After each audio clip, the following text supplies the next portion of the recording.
Hello friends, स्वागत है आपका मेरे YouTube channel guidance to success पे। और मैं हूं अमित कुमार। और आज मैं बात करने वाला हूं सीट एग्ज़ाम के बारे में कि आप उसके लिए एलिजिबल कैसे हो सकते हैं, उसके लिए एलिजिबिलिटी क्राइटेरिया क्या है। तो मैं आपको बता दूं कि सीडीएस के थ्रू जो सिलेक्शन होता है वो इंडियन एयरफोर्स, नेवी और आर्मी के लिए होता है। साथ ही साथ अगर मैं आपसे कहूं कि इसमें अप्लाई करने के लिए कुछ एलिजिबिलिटी क्राइटेरियाज हैं जिनको ज़रूर फोकस में रखना चाहिए। जैसे कि सबसे पहले तो ये कि आप एक इंडियन नेशनल होने चाहिए। उसके बाद अगर आप भूटान से बिलोंग करते हैं और अगर आप नेपाल से बिलोंग करते हैं तो भी आप सीडीएस के एग्ज़ाम में अप्लाई कर सकते हैं। उसके अलावा अगर मैं बात करूं इसके लिए एज क्या होती है, एज इसके लिए जो होती है वो 25 ईयर्स तक ही आप अप्लाई कर सकते हैं। इसका मतलब ये है कि जब आप अप्लाई कर रहे हो तब आपकी उम्र 24 ईयर्स होनी चाहिए, क्योंकि वो आपसे जो एज मांगते हैं वो 25 years at the time joining मांग रहे होते हैं। सो इसीलिए हो सके तो अप्लाई करने से पहले हमेशा इस बात का ध्यान रखें। बहुत सारे बच्चों के मन में ये डाउट होता है कि जब भी कभी उनके नोटिफिकेशन आता है, ये मेंशन होता है कि सर हम 25 ईयर्स तक अप्लाई कर सकते हैं, तो फिर हम 24 के बाद अप्लाई करने क्यों नहीं दिया जाता। क्योंकि वो जो 25 ईयर्स कह रहे होते हैं वो कि at the time of joining होता है। इसीलिए आप अप्लाई सिर्फ तभी तक कर सकते हैं जब आपकी एज 24 ईयर्स हो। उसके अलावा जो अगर मैं बात करूँ एजुकेशन क्वालिफिकेशन की, अगर आप आईएमए और ओटी के लिए अप्लाई करना चाहते हैं तो आपके पास ग्रेजुएशन होना चाहिए। और अगर आप इंडियन एयरफोर्स के लिए अप्लाई करना चाहते हैं तो आपके पास बीएससी या फिर बीटेक होना चाहिए विद मैथ्स और फिजिक्स एज अ सब्जेक्ट। और अगर आप इंडियन नेवी के लिए अगर अप्लाई करना चाहते हैं तो उसके लिए आपके पास इंजीनियरिंग की डिग्री होनी चाहिए किसी पर्टिकुलर इंस्टीट्यूट से। तो ये सब है जो बेसिक एलिजिबिलिटी क्राइटेरिया है अगर आप सीडीएस के एग्ज़ाम में अपीयर होना चाहते हैं। तो एग्ज़ाम जो होता है वो आपको जैसा मैंने बता दिया कि साल में 2 बार निकलता है और आप इसकी नोटिफिकेशन जो है किसी भी गवर्नमेंट वेबसाइट पे या फिर यूपीएससी की साइट पे देख सकते हैं।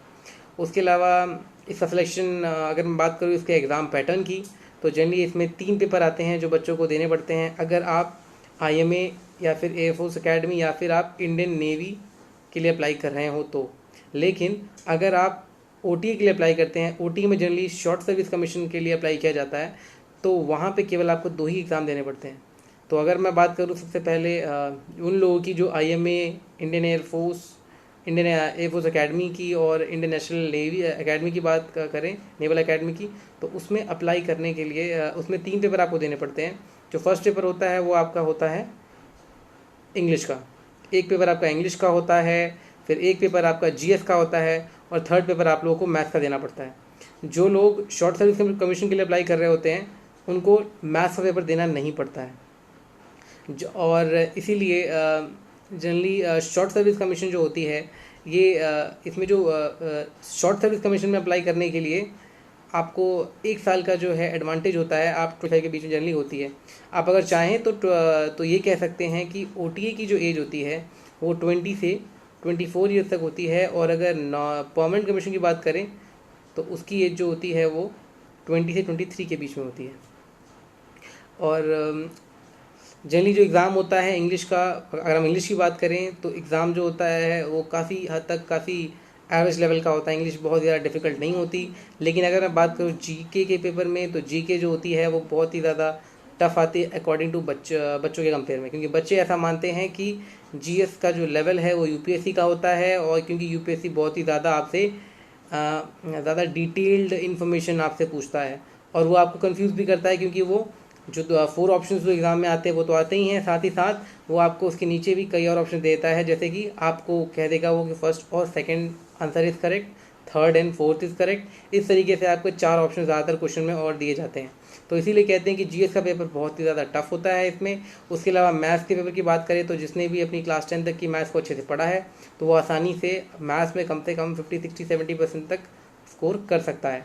और अगर हम बात करें इसकी कट ऑफ की, जनरली जो आईएमए की जो कट ऑफ जाती है वो जनरली अबाउट इसमें 100 के अराउंड जाती है, आउट ऑफ 300। और अगर मैं बात करूं इसमें एयरफोर्स एकेडमी की तो इसकी कट ऑफ जनरली थोड़ी सी हाई होती है एज़ कम्पेयर टू आईएमए। और जनरली जो शॉर्ट सर्विस कमीशन में अप्लाई कर रहे होते हैं उसकी कट ऑफ जनरली 85 से 90 के अराउंड होती है।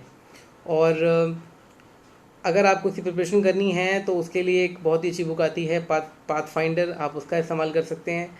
उसमें आपको लगभग हर टॉपिक के ऊपर अकॉर्डिंग टू द सिलेबस काफ़ी ज़्यादा डिटेल इन्फॉर्मेशन मिलती है। अगर आपको मेरा ये वीडियो पसंद आया हो तो प्लीज़ लाइक करें, सब्सक्राइब करें, और अगर आपके पास कोई क्वेरी हो तो आप मुझे सवाल पूछ सकते हैं मेरे जो नंबर आपके सामने शो हो रहा है उस नंबर पे ऑन व्हाट्सएप। Thank you.